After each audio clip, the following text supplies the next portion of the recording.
నామమే మధురం, యేసయ్య సన్నిధిని మరువజాలను. యేసయ్య నామమే బహు పూజనీయము, నాపై దృష్టి నిలిపి సంతుష్టిగా నన్ను ఉంచి.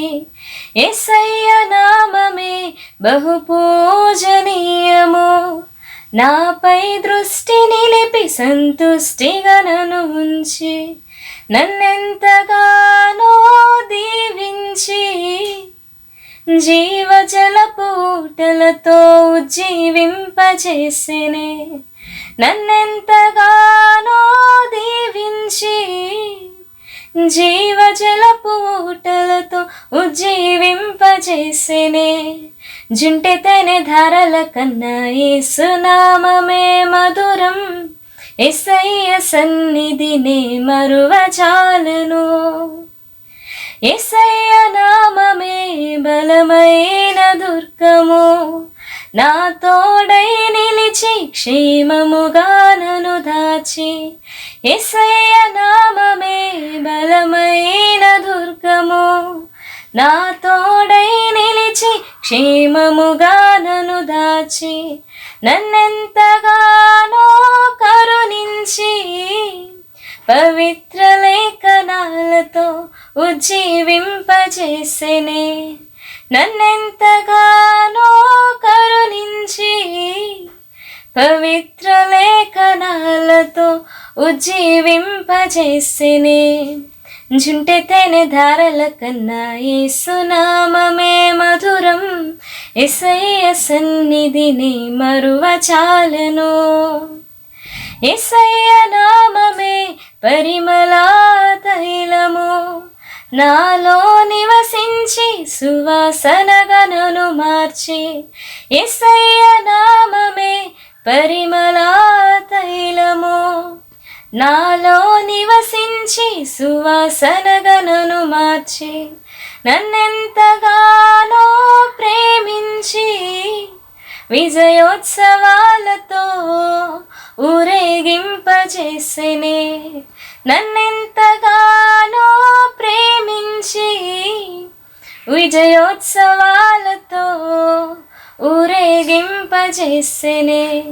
జుంటెతేనె ధారల కన్నా యేసు నామమే మధురం, యేసయ్య సన్నిధిని మరువజాలను. జుంటెతేనె ధారల కన్నా యేసు నామమే మధురం, యేసయ్య సన్నిధిని మరువజాలను.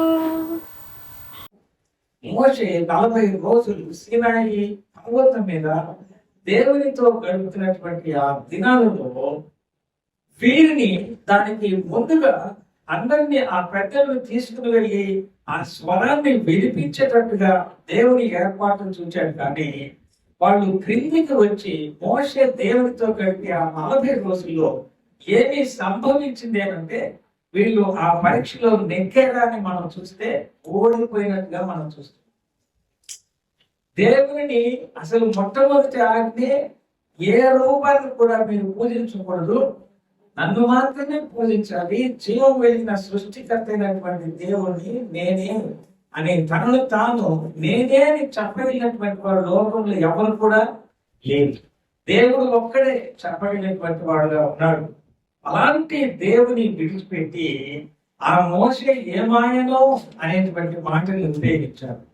దేవుని దాసులు దేవునితో ఉన్నటువంటి ఆ సంబంధాన్ని బట్టి కొన్నిసార్లు మన మధ్యలో లేకపోవచ్చు, కానీ ఆ దేవుని దాసులకు ఉన్నటువంటి ప్రత్యేకత ఏమి లేదు. కానీ వారి ద్వారా దేవుడు మనతో మాట్లాడే ఆ మాటల్లో మాత్రమే ప్రత్యేకత ఉన్నట్టుగా మనం చూస్తూ ఉంటాం. నిర్గమకాండం 32:15 మోషే ఆ శాసనములు గల 2 పలకలను చేత పట్టుకుని కొండ దిగి వచ్చాను. ఆ పలకలు ఇరు ప్రక్కలను వ్రాయబడినవి, అవి ఈ ప్రక్కను ఆ ప్రక్కను వ్రాయబడి ఉండేను. ఆ పలకలు దేవుడు చేసినవి, ఆ పలకల మీద చెక్కబడిన వ్రాత దేవుని చేవరాత. ఆ ప్రజలు పెద్ద కేకలు వేయుచుండగా యెహోషువ ధ్వని విని పాళెంలో యుద్ధ ధ్వని అని మోషేతో అనగా అది జయధ్వని కాదు, అపజయ ధ్వని కాదు, సంగీత ధ్వని నాకు వినబడుచున్నదనను అనే మాటని ఇక్కడ మనం చూస్తూ ఉంటున్నాం. ఈ భాగంలో మనం గమనించేటువంటి మాట ఏంటంటే, మోషే ఆ పలకలు తీసుకొని క్రిందికి దిగి వచ్చినప్పుడు విస్తారమైనటువంటి శబ్దాలు వినబడుతున్నప్పుడు యెహోషువ ధ్వని విని యుద్ధ ధ్వని అనే మోషతో చెప్తే మోషేకి అర్థమైపోయింది, ఇది సంగీత ధ్వని అనేటువంటి మాటని ఆయన ఉపయోగించినట్టుగా ఆ వాక్య భాగంలో మనం చూడగలుగుతూ ఉంటున్నాం. 32వ అధ్యాయం నిర్గమకాండం 25వ వచనం నుంచి, ప్రజలు విచ్చలవిడిగా తిరుగుట మోషే చూచెను. ఏమి ధ్వని అది అని చూస్తే వాళ్ళు సంగీత ధ్వనిని ఏర్పాటు చేస్తున్నారు. అది ఏ రకమైనటువంటి సంగీత ధ్వని వినబడింది అని మనం చూస్తే, ప్రజలు విచ్చలవిడిగా తిరుగుట మోషే చూచాడు. వారి విరోధులలో వారికి ఎగతాళి కలుగునట్లు అహరోను విచ్చలవిడిగా తిరుగుటకు వారిని విడిచిపెట్టి ఉండేను అనే మాట చూస్తుంది. అహరోను ఎవరు? ప్రధాన యాజకుడు. అహరోను కూడా ఆ కొండ మీద దేవుని యొక్క శబ్దం వినేదానికి ముందు ఆ గురువులు ఆ యొక్క శబ్దాన్ని, ఆ మేఘములు ఆవరించబడినటువంటి విధానాన్ని, ఆ పొగని, ఆ పర్వతం కాలిపోయినటువంటి స్థితి, అగ్నిని వీళ్ళు చూచారు. అవన్నీ చూచినా కూడా అహరోను ఏం చేస్తున్నాడంటే దేవుని పైన ఇశ్రాయేలు పాపం చేయడానికి ప్రోత్సాహం చేస్తూ ఉంటున్నాడు. చూసారా, మోషే ఒక ప్రక్కన వారు పాపం చేయకుండా ఉండడానికి ప్రయత్నం చేస్తూ ఉంటే, మోషే ప్రక్కనే ఉన్నటువంటి అహరోను దేవుని ప్రజలను ఇశ్రాయేలు పాపం చేయడానికి ప్రోత్సాహాన్ని అందిస్తున్నట్టుగా మనం చూస్తున్నాం. విచ్చలవిడిగా ప్రజలు తిరుగుతున్నటువంటి విధానాన్ని మనం ఈ వాక్య భాగంలో మనం చూస్తూ ఉంటున్నాం. ఆరాధనలో కూడా దేవుని దాసులు మాట్లాడుతూ వారిని కనుక కొంచెం వదిలిపెట్టేస్తే వాళ్ళ మైండ్ సెట్ అనేది మార్చుకొని వాళ్ళు ఏమైనా చేయగలరు కదా. ఇక్కడ కూడా దేవుని మీద ఉంచాల్సినటువంటి ఆ మనస్సుని వాళ్ళు ఉంచకుండా కేవలము తినడము, త్రాగడము, ఆడడము, ఈ మూడు వాళ్ళు జరిగిస్తూ ఆ సంగీత ధ్వనిలో వాళ్ళు ఉంటూ దేవుని ఆలోచన బట్టి నడవడానికి బదులుగా వాళ్ళు తిరుగుతూ ఉన్నటువంటి విధానాన్ని ఇక్కడ చూస్తూ ఉంటాం. 32వ అధ్యాయంలోనే 22వ వచనంలో మనం చూస్తే,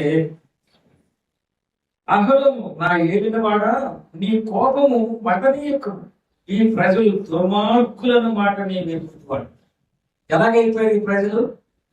దేవుని మాటలు విన్నటువంటి వీళ్ళు, దేవుడు మోషేతో 40 రోజులు ఉన్నటువంటి ఆ సందర్భంలో వీళ్ళు ఆ పర్వతం చుట్టూరా ఉన్నప్పుడు ప్రజలందరూ వినేటట్లుగా దేవుని మాటలు వినబడ్డాయి. కానీ దేవుని సన్నిధిలో మోషే ఉన్నటువంటి ఆ 40 రోజులు వీళ్ళు ఎట్లాగా తయారైపోయారంటే విచ్చలవిడిగా తిరగడానికి వాళ్ళు తయారైపోయారు. అంతేకాదు వాళ్ళు దుర్మార్గులను మాట నీవు ఎరుగుతూ కదా అని మోషేతో అహరోను చెప్తున్నారు. అంటే ఆ ప్రజలు ఎలాగ తయారైతే దేవుని వాక్యము లేనటువంటి వాళ్ళు, దేవుని సన్నిధిని దూరం చేసుకున్నటువంటి వాళ్ళు ఎలాగ తయారవుతారంటే వాళ్ళు విచ్చలవిడిగా తిరగడానికి తయారైపోతారు. అది మనకి ఇష్టం అంటారా? దుర్మార్గులుగా మారిపోతారు. అది మనకి ఇష్టం అంటారా? మనము సన్మార్గులంగా ఉండాలి కదా. విచ్చలవిడిగా తిరిగేది ఎవరు? దేవుని భయం లేని వాళ్ళు, తల్లిదండ్రుల భయం లేని వాళ్ళు, పెద్దల భయం లేని వాళ్ళు, వాళ్ళ ఇష్టానుసారంగా లోకంలో తిరగడానికి ఇష్టపడేటువంటి వాడు. తప్పైన ఆ కుమారుడు కూడా తనే అన్ని ఎరిగేటువంటి వాడుగా రావాల్సిన ఆస్తంతా సమకూర్చుకొని తన ఇష్టాన్ని బట్టి ఏడవబడి వెళ్ళిపోయాడు. అవన్నీ అయిపోయిన తర్వాత తిరిగి తండ్రి దగ్గరికి వెళ్దామని అనుకున్నప్పుడు తండ్రి ఒక్కటన్నా ఆ పాత మాటని జ్ఞాపకం చేసుకోవడా? వాడు ఇంకా దూరముగా ఉన్నప్పుడే వాడి మెడ మీద పడి ముద్దు పెట్టుకుని చేర్చుకున్నట్టుగా మనం చూస్తున్నాం. ఎప్పుడు కూడా దేవుని యొక్క సన్నిధిని మనం కోరుకునేటువంటి వాళ్ళగా ఉండాలి. దేవుని యొక్క వాక్యాన్ని చదవడము, ధ్యానించడము, వినడము అనేది మనం ఇష్టపడేటువంటి వాళ్ళగా ఉంటారు. అవి లేనప్పుడు విచ్చలవిడిగా తిరగడానికి మొదలు పెడితే తర్వాత దుర్మార్గులైనటువంటి పరిస్థితి ఏర్పడుతుంది అనేది మనము గమనిస్తూ ఉంటున్నాం. ఈ వాక్య భాగంలో ప్రత్యేకించి దేవుని సన్నిధి లేనటువంటి వాళ్ళ పరిస్థితి ఎలా ఉంటుంది అని ఇక్కడ మనం గమనించగలుగుతూ ఉన్నాం. వాళ్ళు తినడానికి, త్రాగడానికి, ఆ తర్వాత ఆడడానికి ఆ సంగీత ధ్వనితోటి వాళ్ళు మిళితమైపోయి వాళ్ళు జీవిస్తున్నటువంటి విధానాన్ని మనం గమనిస్తూ ఉంటున్నాం. 25వ వచనంలో అదే మనం చూసి పిచ్చలిగా తిరగడానికి వాళ్ళు అలవాటు చేస్తున్నారు. ఆ తర్వాత దుర్మార్గులు ఎదిగారు. 25వ వచనంలో ఎలాంటి వాళ్ళు ఉంటారంటే వారి విరోధులలో వారికి ఎగతాళి కలుగునట్లు అహరోను విచ్చలవిడిగా తిరుగుటకు వారిని ఎందుకంటే వీళ్ళు విచ్చలవిడిగా తిరుగుతూ దుర్మార్గులుగా ఉండడాన్ని చూసి ఇతరులు వాళ్ళ విరోధులు అంటే దేవుని నమ్మనటువంటి వాళ్ళు, జీవం కలిగిన దేవుని అనుసరించినటువంటి వాళ్ళు, దేవుని ప్రజలకు విరోధులుగా ఉన్నటువంటి వాళ్ళు వీళ్ళని ఎగతాళి చేసే అంతగా వీళ్ళు విచ్చలవిడిగా తిరుగుతూ వీళ్ళు దుర్మార్గత్వాన్ని కలిగి ఉన్నటువంటి పరిస్థితులు చూస్తూ దేవుని నమ్మనటువంటి లోకంలో ఉన్నటువంటి ప్రజలు వీళ్ళనయ్యా మొన్ననే దేవుని వాక్యం విన్నారు, దేవుని స్వరాన్ని నేరుగా విన్నారు, వీళ్ళకే ప్రత్యక్షత ఉందని ఎంతో ప్రకటనలు చేశారు, వీధులలో ప్రకటించారు, ఇప్పుడు ఏమైంది చూడండి అని వారిని ఎగతాళి చేసే అంతగా వీళ్ళ యొక్క విచ్చలవిడి తనము అనేది మనము గమనిస్తూ ఉంటున్నాం. తినడము, త్రాగడము, ఆ తర్వాత ఆడడము అనేటువంటిది వాళ్ళు అలవాటు చేసుకున్నటువంటి విధానాన్ని ఈ అధ్యాయంలో మనము ప్రత్యేకించి మనం గమనించగలుగుతాం. మనము అనారోగ్యంగా ఉండకూడదు అని ఇందులో నుంచి సందేశాన్ని చూస్తున్నాం. దేవుని యొక్క భయం లేనటువంటి వాళ్ళు, రాజు యొక్క భయం లేనటువంటి వాళ్ళు, దేవుని యొక్క ఆ పద్ధతిలో నుంచి తప్పిపోయినటువంటి వాళ్ళ యొక్క స్థితి ఎలా ఉంటుందో న్యాయాధిపతుల గ్రంథంలో 17వ అధ్యాయం 6వ వచనం మనం చూస్తే ఆ దినములలో ఇశ్రాయేలులకు రాజు లేడు, ప్రతివాడును తన ఇష్టానుసారముగా ప్రవర్తించు వచ్చింది. దేవుని వాక్యం కూడా ఏం చెప్తుందంటే మనమందరమును మన ఇష్టానుసారంగా గొర్రెల వలె త్రోవ తప్పి నశించిపోయినటువంటి మనస్సు ఎట్లా ఇష్టపడితే ఈడ్చితే అలాగున ఏడవపడి మరలు గొప్పపడి పాపము చేసినటువంటి వారము అని. దేవుని ఇష్టానుసారంగా జీవించడం అంటే పరిశుద్ధతతో జీవించడం. ఇక్కడ ప్రతివాడు తన ఇష్టానుసారంగా జీవిస్తున్నటువంటి విధానాన్ని ఈ వాక్యంలో మనం చూస్తున్నాం. అంటే శరీరంలో వాళ్లకు అదుపు లేదు, ఆ రాజుల యొక్క అదుపు లేదు. దేవుని యొక్క వాక్య సంబంధించినటువంటి అలవాటు పోయినటువంటి వీరు ఇష్టానుసారంగా వాళ్ళ ఇష్టానుసారంగా జీవించడానికి అలవాటు చేసినట్టుగా చూస్తున్నాం. అందుకనే కాపరి లేని గొర్రెలుగా యేసుక్రీస్తు ప్రభు వీళ్ళని పోల్చాడు.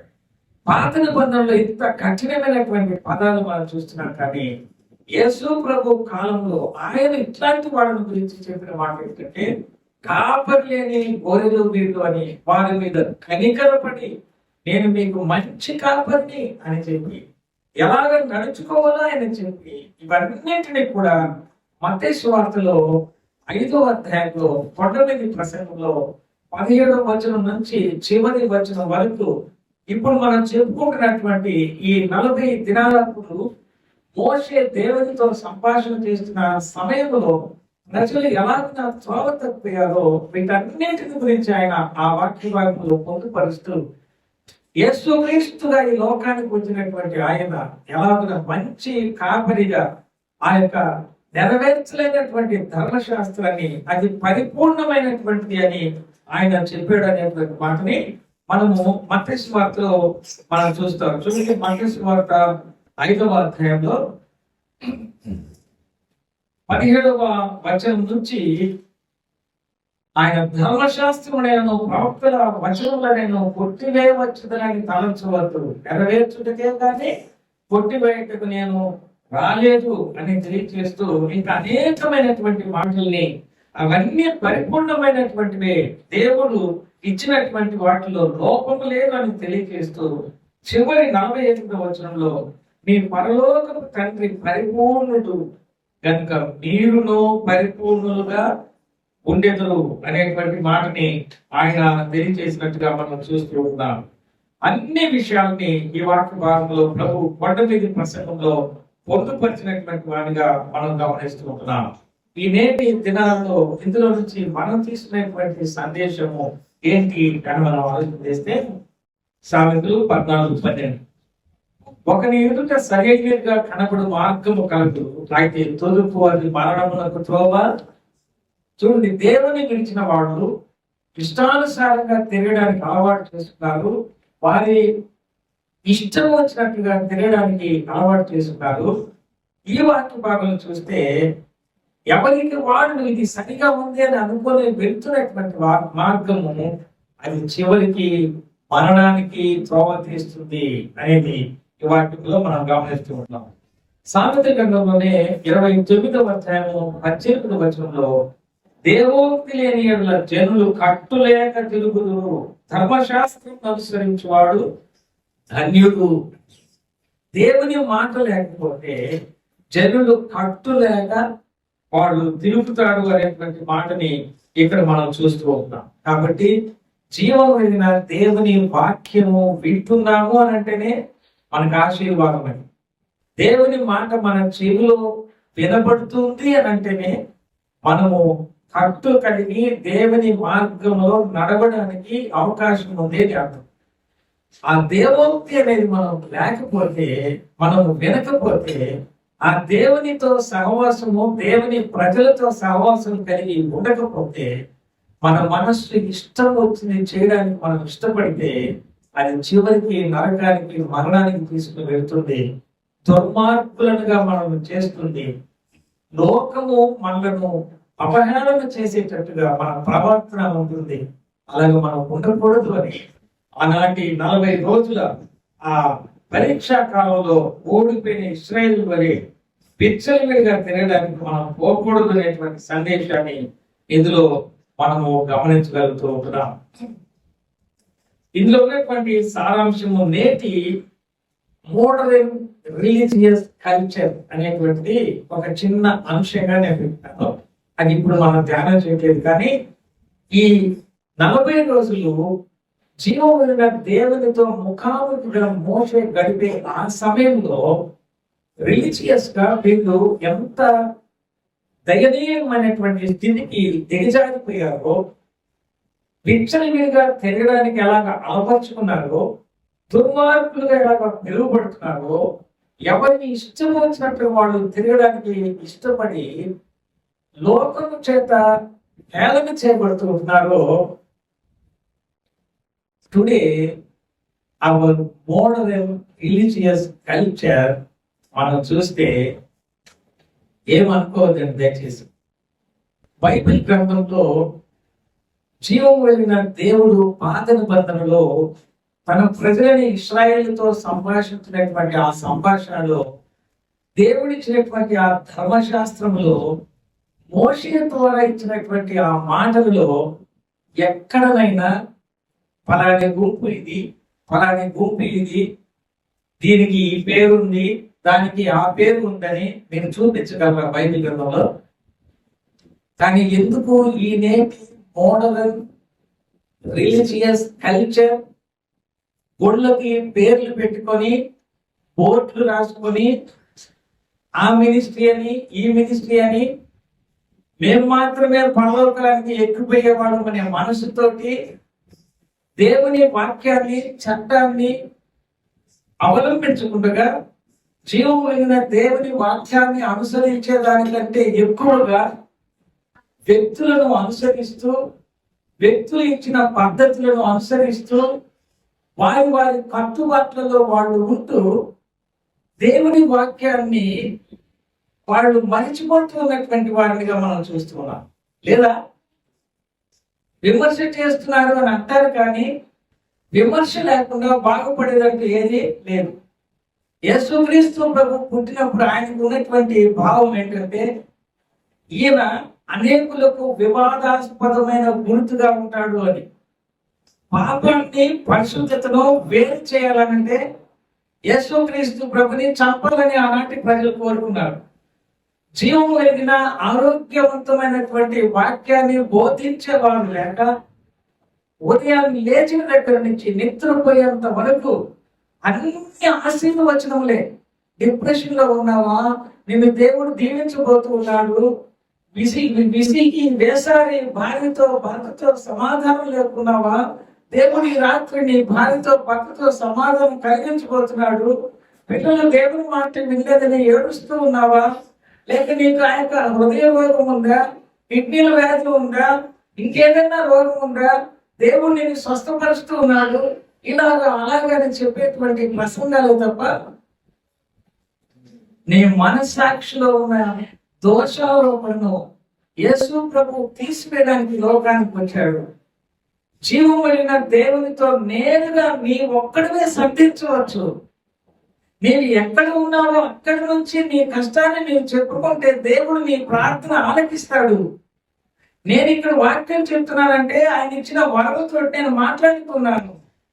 నేను కూడా ఆయన కోసం మాట్లాడడానికి నేను ఒక సాధనంగా ఆయన చేయబోతూ ఉంటున్నాడు. ఇలా చెప్తారు ఎవరన్నా, ఈ మందిరానికి వస్తేనే, ఇక్కడికి వస్తేనే. అలాంటి ప్రసంగాలు ఎక్కువైపోయి, డినామినేషన్లు ఎక్కువైపోయి, జీవం కలిగిన దేవుని ఆరాధన చేసే విషయంలో కూడా ఎవరి మనస్సుకు నచ్చితే ఆ ప్రకారంగా ఆరాధన కూడా మళ్లించుకున్నారు. వీళ్ళు చెడిపోవడానికి గల ముఖ్య కారణం ఏంటి? సంగీత ధ్వని, పాటలతోటి, ఎమోషన్ తోటి ప్రజలను ఆకట్టుకుంటూ వాస్తవికమైన దేవుడు కోరుకున్నటువంటి దానిని ప్రజలకు అందించక ప్రజలు దేవుని సన్నిధికి దూరం అవడానికి అహరోను నాటి కాలం ముందు విచ్చలవిడిగా తిరగడానికి ఎలాగ కారకుడయ్యాడో, పాపం చేయడానికి ప్రోత్సాహాన్ని కలుగు చేశాడో, నేటి మోడల్ అండ్ రిలీజియస్ కల్చర్ ప్రపంచ వ్యాప్తంగా అలాగనే ఉంది అని చెప్పడానికి నాకేమీ భయమో లేదు. ఇంత వయసు వచ్చిన తర్వాత కూడా మళ్ళీ నన్ను వాక్యం చెప్పడానికి అవకాశం ఇస్తారో లేదో, లేకపోతే ఇంకేదైనా మాటలు చెప్తే అన్నా నువ్వు మళ్ళీ వచ్చి వారం కూడా వాక్యం చెప్పు నన్ను పిలుస్తారేమో, అందుకోసమే నేను తగ్గించుకోవాలా అని ఇంకా చెప్పమంటారా? లేదు. ఇందులో మనం ఏం నేర్చుకుంటున్నామంటే, నాటి దినంలో ఇశ్రాయేలు విచ్చలవిడిగా తిరిగినట్టుగా మనము తిరగడమో నేర్చుకోకూడదు. వారు దుర్మార్గులుగా తీర్చబడినట్టుగా మనం అలాగా కాకూడదు. దేవుని అనుసరించి ఆయన మాటల ప్రకారంగా మనం నడుచుకోవడానికి మన జీవితాన్ని అలవర్చుకోవాలి. యేసుక్రీస్తు ప్రభు కొత్త నిబంధనలు వచ్చినప్పుడు ఆయన దుర్మార్గులు దుష్టత్వాన్ని బట్టి నశించడము ఇష్టపడక పాపులనే పిలువచ్చానని చెప్పాడు. డైరెక్ట్ వర్డ్ అన్నమాట. నేను నీతిమంతులను పిలవ రాలేదు అన్న యేసు ప్రభుని రక్షకుడుగా అంగీకరించి ఆయన సిలువలో చేసినటువంటి ఆ బలియాగానాన్ని అంగీకరించి ఆయన రక్తంలో పాపములు పడుకుని ఆయన మాట ప్రకారంగా ఈ లోకంలో జీవించాలి. కానీ మన మనస్సుకు నచ్చినట్టు, మన మనస్సుకు ఇష్టమైనట్టు, మన స్వంతగా రకరకాల శాఖోపశాఖలుగా పెరుగుతుంది. ఎంతమంది పరలోకానికి వస్తారో, ఎంతమందిని మనం ముఖాముఖిగా అపాప నీకు స్తోత్రం ఆయన ఒక క్షణం గుర్తుపడతాం మన వాళ్ళందరినీ కూడా. తర్వాత ఆయనను పోలి మనం ఉంటాం అంతే. దానికి వ్యాఖ్యానం ఏం లేదు. ఆ రోజున మనము దేవదూతలందరూ ఆశ్చర్యపోతాం. మనము ఆయనను పోలి ఉన్నప్పుడు ఇంతమంది దేవదూతలు ఉన్నాము, ప్రభువుని ఒక్కనే చూసేవాళ్ళకి ఇప్పుడు ఇంతమందిని చూస్తున్నామంటే వాళ్ళు ఆశ్చర్యపడేటట్టు ఆయనను పోలి ఉండేటువంటి భాగ్యాన్ని దేవుడు మనకు కలుగు